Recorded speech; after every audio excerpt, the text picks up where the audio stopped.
Bonsoir Marion Maréchal Le Pen. Soyez la Bonsoir Madame la bienvenue. députée. Députée du Vaucluse, on enclenche le chrono pour 20 minutes. Je crois que vous souhaitiez d'abord parler d'immigration. Oui, mais je veux dire d'ailleurs, j'ai été interpellée pendant l'émission par une de vos réflexions, puisque vous disiez que vous considérez que le racisme structurel existe en France. Il va falloir que vous me précisiez ça, Monsieur Juppé, parce que j'espère que vous ne considérez pas qu'il y a un racisme intrinsèque à la population française. En cela, d'ailleurs, vous participeriez du discours culpabilisant permanent un petit peu de nos élites. Et dans ce cas-là, j'aurais envie de vous répondre la phrase de Bossuet, vous savez, qui dit « Dieu rit de ceux qui déplorent les effets dont ils chérissent les causes ». Parce que la cause, je l'ai trouvée dans votre livre, entre autres, dans votre livre que j'ai lu, Les 12 travaux de l'opposition, votre contribution qui se veut herculéenne, donc, et dans laquelle vous précisez, vous sonnez le glas d'un concept qui est celui de l'assimilation, qui est un concept républicain par excellence.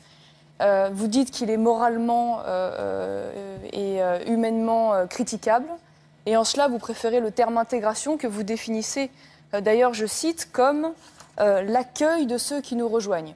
C'est quand même une définition assez sommaire, vous me l'accorderez. Vos exigences sont faibles.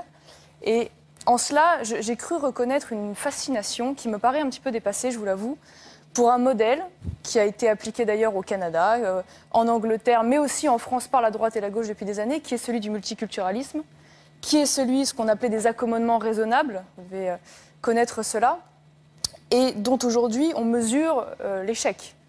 L'échec total.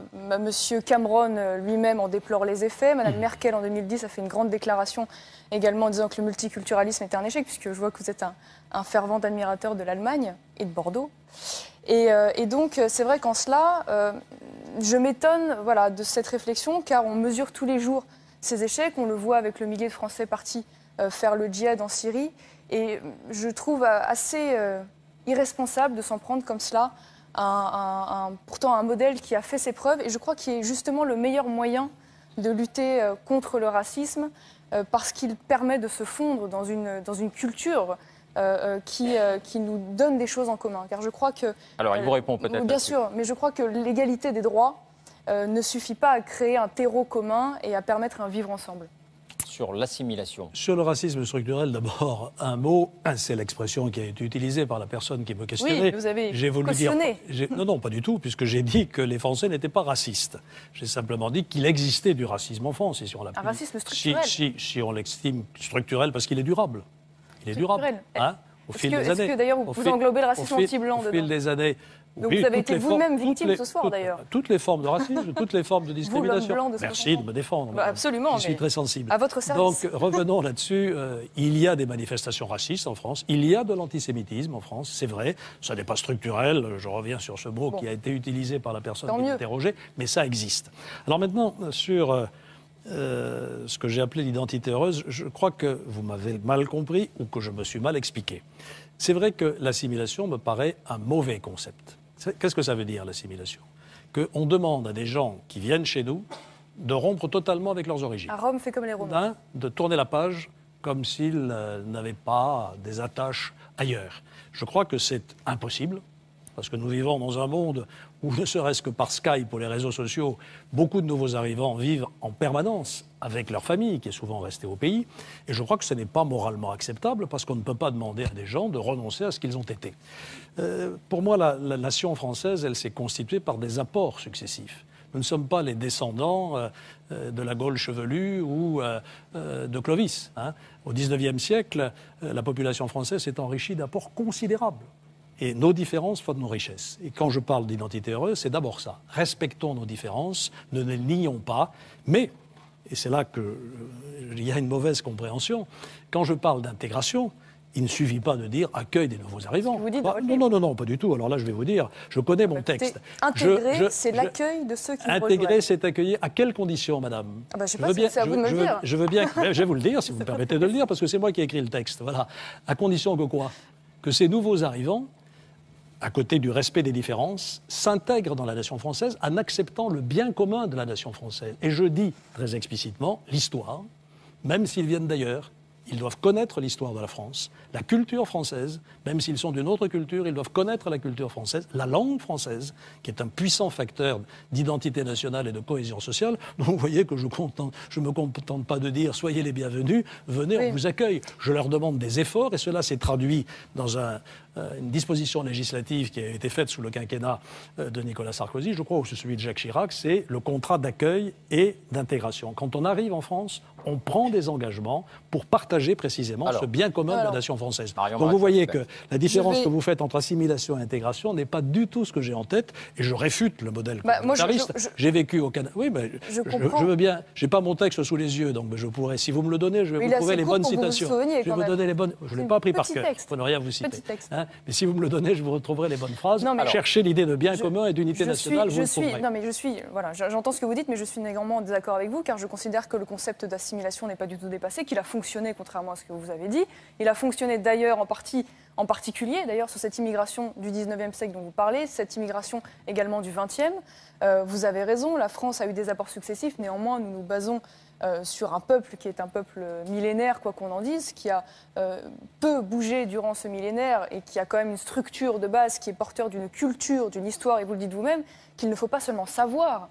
Moi, j'ai envie que ces nouveaux immigrés qui arrivent sur le territoire français ne se contentent pas simplement de réciter l'histoire de France, mais qu'ils la rejoignent. Et je crois qu'au contraire, même si ça n'empêche pas d'avoir, un sentiment d'attachement à l'égard de ses origines, je crois qu'il est quand même nécessaire pour justement se défaire totalement du handicap que peuvent être les origines, je l'entends, de se fondre dans la communauté nationale, d'abandonner une partie de sa culture, c'est vrai, pour se fondre dans la culture française, dans ses rites, dans ses traditions, dans ses mœurs. Alors c'est vrai, c'est une violence, vous avez raison, c'est une difficulté, c'est un sacrifice énorme, mais je crois que la France apporte beaucoup de droits en particulier, beaucoup d'avantages.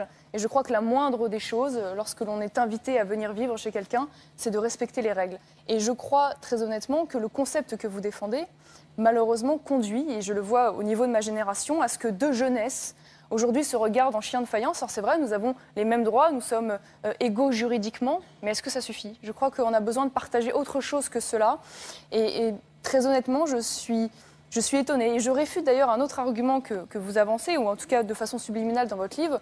Vous dites oui, moi j'ai jamais appris le Coran à l'école, je crois que c'est la méconnaissance collective.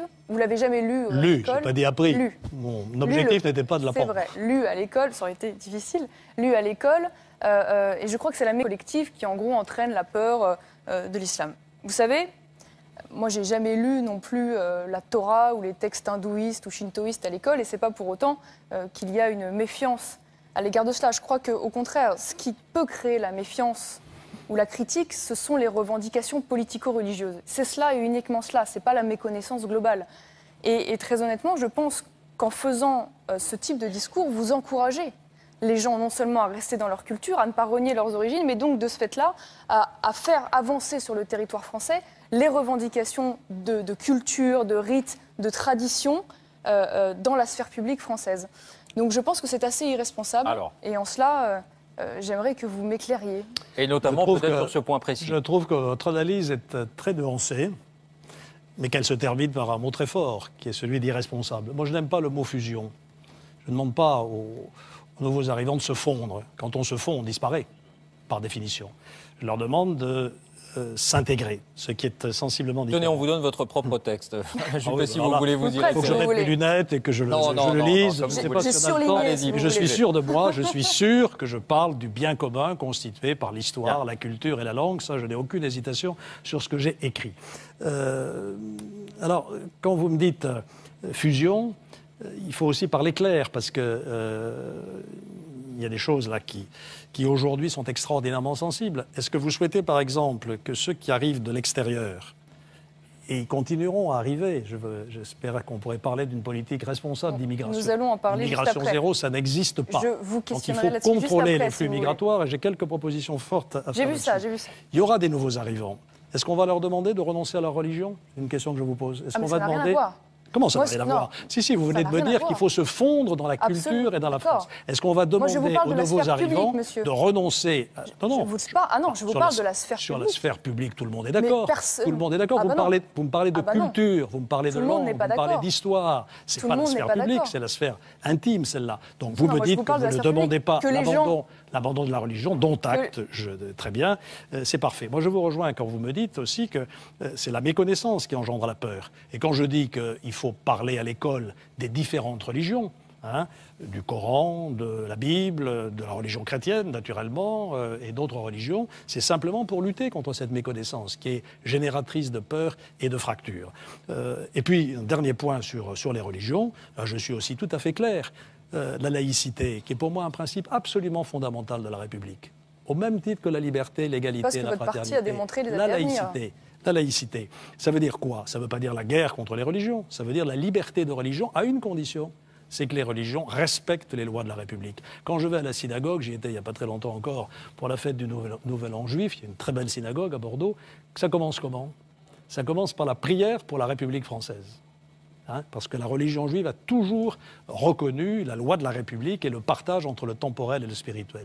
Il faut que l'islam accepte aussi cette conception de la laïcité, et je crois que beaucoup de musulmans sont prêts à le faire. Le problème, c'est que tout ça, avance peut-être, Marie-Marie bien sûr, mais ce sont des mots. Ce qui est Ah malheureux, non, c'est pas des mots, vous avez c'est fait des d'ailleurs. exigences. On pourrait parler justement de cette mosquée de Bordeaux. Je ne tomberai pas dans la caricature. Je me suis bien renseignée, mais vous avez fait des déclarations publiques à plusieurs reprises dans lesquelles vous disiez que vous financeriez la partie culturelle justement de cette mosquée qui, je crois, va comporter une école coranique, un centre de formation des imams. Bref, vous savez pertinemment que c'est justement le biais utilisé par les maires de manière générale de dire je finance le culturel dans une structure qui est fondue justement avec le cultuel pour contourner la loi de 1905. Moi, je trouve ça... Pardon, je ne vais pas vous interrompre. Excusez-moi, mais je trouve ça éminemment critiquable. Et quand vous me dites que vous êtes attaché à la laïcité, j'ai du mal à le comprendre. Je le comprends d'autant moins que vous vous êtes opposé à l'interdiction de la loi sur la burqa, au prétexte que ça stigmatiserait... Ah si, vous vous êtes opposé à cette loi. Vous avez dit que ça stigmatiserait les musulmans. Or, je crois que c'est une réflexion éminemment critiquable parce que je crois que les musulmans modérés attendent de nous justement que nous prenions des mesures et que craindre de stigmatiser les musulmans sous prétexte qu'on lutterait justement contre des dérives radicales, ce n'est pas leur rendre service à eux. D'autant plus que cet argument tomberait si demain on s'opposait à la répudiation des femmes aux tribunaux islamiques. On ne va pas quand même s'arrêter sous prétexte qu'on va stigmatiser les musulmans. Mais vous vouliez parler... Je peux vous répondre là-dessus, bien madame, sûr, si vous me permettez. Bien sûr. D'abord, sur la mosquée, moi je pars d'un principe très simple. Les catholiques ont des églises, les musulmans ont des temples, les juifs ont des synagogues. Mais c'est l'histoire qui fait ça. Il y a même un temple... Pas les pouvoirs publics qui doivent s'occuper de ça. Alors, parfois, ça a été les pouvoirs publics, avant la loi de 1905. Oui, mais en l'occurrence, on est propriétaire. Absolument. Et l'État est encore propriétaire d'un grand nombre de lieux de culte catholiques. Bon, le problème n'est pas là. Il y a même un temple bouddhiste à Bordeaux. Il est normal que les musulmans aient un lieu de culte. On ne peut pas à la fois leur interdire de prier dans la rue et leur refuser des lieux de culte. Un lieu de culte, pas de problème, mais qui je suis heureux de vous entendre dire, parce que ce n'est pas ce que disent vos amis à Bordeaux, qui sans doute vous ont renseigné sur ce qui s'y passe. Ce n'est pas ce qu'ils disent. Eux, ils militent contre le principe même d'une mosquée. Donc je suis heureux d'entendre dire ce soir que les musulmans... Vous appartenez peut-être à la tendance la plus moderne, sans doute, du Front National. C'est normal. Et je m'en réjouis. En revanche, je n'ai pris aucun engagement sur le financement d'activités culturelles. Voilà. Le voile et la burqa. Alors, citez-moi une citation de ma part dans laquelle je me suis inscrit contre l'interdiction de la burqa. Alors ça, vraiment, je n'en ai aucun souvenir. C'est peut-être une aberration qui m'est arrivée. J'ai toujours soutenu l'idée que le port d'un voile intégral sur l'espace public était inacceptable. Vous étiez favorable à cette loi, là. Et je vous rappelle même, oui, bien sûr, et je vous rappelle même que sur le voile, quand il y a eu la commission qui a étudié ce problème, il y a déjà un certain nombre d'années, j'ai planché devant la commission et j'ai pris position tout à fait favorable pour l'interdiction des signes religieux ostentatoires à l'école. Donc là-dessus, vous me faites un faux procès. Allez, très bien. On avance un peu peut-être. Oui, bien sûr, je reviens juste 2 petites secondes et juste après on parle de la politique d'immigration. Il reste 5 grosses minutes. Je me dépêche. Simplement, sur l'histoire il y a des églises, il y a une synagogue, donc en gros les musulmans ont le droit d'avoir leur mosquée. On est d'accord sur le fait qu'un lieu de culte justement relève de la sphère privée, c'est une religion privée, donc c'est aux croyants de financer leur lieu de culte, mais je crois que c'est une conception pour le coup dévoyé de l'égalitarisme. C'est-à-dire que d'une certaine manière, ce serait au pouvoir public de mettre à égalité toute religion et d'essayer de rattraper un espèce de retard historique de l'islam et donc de subventionner, même de façon indirecte, pour que justement tout le monde soit au même niveau. Je pense que c'est une conception totalement biaisée de la laïcité et pour moi qui fait de l'égalitarisme. Je continue simplement sur la politique d'immigration. Vous dites des choses intéressantes là-dedans. À quelques reprises, vous dites qu'il est nécessaire, justement, la réussite de la politique d'intégration dépend de l'ampleur des mouvements de population et de notre capacité à les maîtriser. À plusieurs reprises, vous expliquez qu'il est important justement d'avoir une politique d'immigration, de la réguler, de la contrôler. En cela, vous faites donc l'apologie des frontières, d'une certaine manière, la nécessité en tout cas de maintenir des frontières humaines et de les contrôler. Et dans le même temps, je ne comprends pas. Vous allez même jusqu'à dire d'ailleurs que vous êtes pour l'importation du système canadien de quotas en fonction des besoins du pays. Et juste après, vous dites, mais il ne faut surtout pas remettre en cause l'espace Schengen parce que c'est un apport. Et j'ai un peu de mal à comprendre parce que dans ce cas-là, ça voudrait dire qu'il faudrait faire des quotas européens, ce qui est un non-sens absolu, puisqu'évidemment les besoins des pays sont totalement différents. Et dans le même temps, vous savez que les immigrants qui arrivent sur le territoire ne restent pas dans le pays d'accueil. On le voit en France, nous sommes les grands champions du tourisme migratoire en Europe, puisque bien évidemment les droits accordés, vous parlez de l'AME, que vous voulez supprimer, mais qui pourtant n'avait jamais été... Non, je n'ai pas dit ça. Supprimé. Non, j'ai dit remettre en situation d'égalité les étrangers et les Français. Quel dommage, vous me décevez justement pour le coup. Donc, mais c'est plus cohérent avec ce qu'a fait le gouvernement auquel vous apparteniez. Et donc voilà, j'aimerais que vous m'expliquiez, vous m'éclairiez là-dessus, parce que je ne vois pas comment dans le même temps on peut appeler justement une politique migratoire régulée et faire justement défendre l'espace Schengen tel que vous le faites. Dans les 4 minutes qui restent, si vous me laissez un peu de temps, je voudrais vous dire les 5 ou 6 propositions que je fais sur la politique d'immigration. Je partirai d'un constat, l'immigration zéro, ça n'existe pas. Je me suis reporté sur le site du Front National où il y a des tas de propositions, comme par exemple donner la parole au public dans la production des œuvres culturelles. Ça, c'est une proposition qui me fait... C'est un autre sujet, là. C'est un sujet, mais c'est pour vous dire que je suis allé sur le site. C'est quand même assez curieux. On va faire des jurys populaires sur la création artistique. Je referme la parenthèse. Sur l'immigration, premièrement, il faut une détermination totale pour lutter contre l'immigration clandestine, qui est un fléau. Pour le pays d'accueil. Ça, c'est un mot. Non, c'est pas un mot du tout. Et donc, il faut remettre Schengen en situation de contrôler les frontières extérieures. Et il n'y a aucune contradiction dans mon propos. Schengen, c'est 2 choses. C'est l'abolition des frontières entre les pays européens, et ça, il faut le maintenir. C'est une chance formidable pour nos jeunes qui peuvent aller étudier un peu partout sans passer la douane. Travailleurs détachés, c'est une chance formidable. C'est aussi une chance formidable pour nos entrepreneurs. C'est aussi une chance formidable pour les touristes. Il faut laisser cette liberté de circulation, et l'affaire des travailleurs détaché n'a rien à voir avec la liberté de circulation, ça a à voir avec la législation du travail. C'est tout à fait différent. Vous savez très bien comment utiliser l'immigration dans ce pays, monsieur. Mais Schengen ne marche pas sur le contrôle extérieur des frontières, et donc il faut être beaucoup plus exigeant pour que les pays Schengen respectent leurs obligations, en particulier la coopération policière et judiciaire, l'alimentation du système d'information Schengen, et je propose même de doubler les moyens de Frontex, qui est chargé du contrôle aux frontières. Nous n'avons pas de véritable corps de garde-frontières aux frontières. Pour l'instant, Frontex a 85 millions d'euros pour l'ensemble des frontières de l'Union européenne. Il ne faut pas s'étonner que ça marche pas. Ça, c'est une proposition. Première proposition. Deuxièmement, il y a l'immigration professionnelle. Et là, contrairement à ce que vous dites, c'est une compétence française. Je propose que chaque année, le Parlement vote un quota de personnes autorisées à venir travailler en France, comme le fait le Canada. Ce n'est pas l'immigration familiale. Je vais y venir. Je vous parle de l'immigration professionnelle. Nous avons besoin de certains professionnels. Il faut dire lesquels et de quelles qualifications. Troisièmement, le regroupement familial. Il faut l'encadrer davantage. Nous avions pris des dispositions en ce sens, notamment pour s'assurer que ceux qui arrivent parlent le français, etc. Quatrièmement, il y a le droit d'asile. Aujourd'hui, c'est une passoire. L'asile n'est pas fait pour contourner l'immigration professionnelle, il est fait pour accueillir des gens qui sont persécutés dans leur pays. Et vous savez parfaitement, puisque vous connaissez très bien toutes ces questions, qu'aujourd'hui, 80% des demandeurs d'asile sont déboutés parce que leur demande n'est pas recevable après une procédure très compliquée d'appel. Qu'est-ce qui se passe ?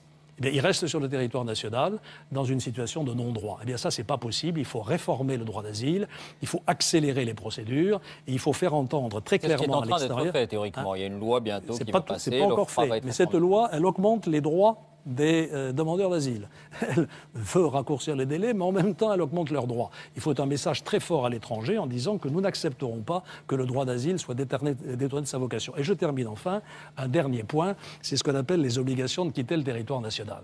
Quand quelqu'un est en situation illégale ou qu'il a commis des délits, je parlais tout à l'heure des Roms. Qu'est-ce qu'on constate dans les squats de Rome? Il y a des gens qui sont intégrables et on essaye de les intégrer. Et puis, il y a des trafics de prostitution, il y a des trafics de métaux, etc. Et ces gens font l'objet d'une obligation de quitter le territoire. Or, ces obligations ne sont pas sanctionnées. Depuis 25 ans. Jamais. Et tout particulièrement depuis 2 ans. On est passé de 37 000 à 21 000 en 2 ans. Et donc, il faut reprendre une politique efficace. Monsieur... Il faut que ces mesures soient mises en application et qu'elles ne restent pas théoriques. Voilà comment je conçois la politique. J'entends, mais le problème, c'est que vous êtes ministre depuis 86. Vous avez eu beaucoup de postes. Non, il y a eu des interruptions. Oui, c'est vrai, il y a eu des interruptions. Mais vous êtes quand même ministre Hélas. depuis 86. Vous avez également été Premier ministre. Le discours que vous tenez, il a été tenu, y compris par le RPR des années 80 et même M. Chirac à une certaine époque, sans que strictement rien ne soit fait. La vérité, c'est qu'on continue à avoir des flux migratoires droite ou gauche confondus d'ailleurs, y compris avec Nicolas Sarkozy, de 200 000 entrées légales par an, de 100 000 naturalisations. Or, vous dites dans votre livre, l'intégration n'est pas possible si on ne contrôle pas un minimum les flux. Et je suis d'accord avec vous. Et le problème, c'est que dans ce que vous êtes en train de me dire, c'est que l'Europe nous empêche justement de réformer cela, parce que vous savez qu'une grande partie du droit de l'immigration est fait entre autres par la Cour européenne des droits de l'homme et par la Cour de justice de l'Union européenne, qui sont d'application directe en droit interne, parce que vous, justement, avez signé les traités qui font qu'aujourd'hui, nous ne sommes plus souverains dans ce domaine-là. Donc j'entends ce que vous dites, mais malheureusement, je crains que ça ne reste que des mots, parce que votre famille politique et votre parcours personnel a malheureusement démontré l'inverse. Eh bien, ce sera la dernière réponse. Tentons le coup. Si je suis président de la République, je vous convaincrai que je ferai ce que j'ai dit. Merci Marion Maréchal Le Pen. Moi j'ai une question précise qui concerne le Front National, Alain Juppé. Jean-Pierre Raffarin a dit récemment si on se trouvait devant un deuxième tour à la présidentielle ou dans une législative qui opposait un candidat du Parti Socialiste et un candidat du Front National, je voterai pour le candidat du Parti Socialiste. Est-ce que c'est votre cas ? Je refuse de me mettre dans ce cas de figure. Non, nous serons présents au deuxième tour de l'élection présidentielle. Oublions la présidentielle, parlons des législatives. Eh bien, nous serons présents au deuxième tour aussi.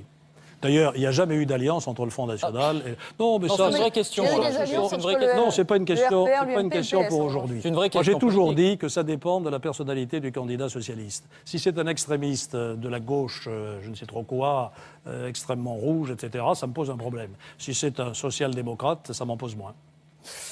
Merci Marion Maréchal Le Pen pour cet échange. On se dirige vers la conclusion tout de suite. Le droit de suite et le sentiment, le vote de notre panel.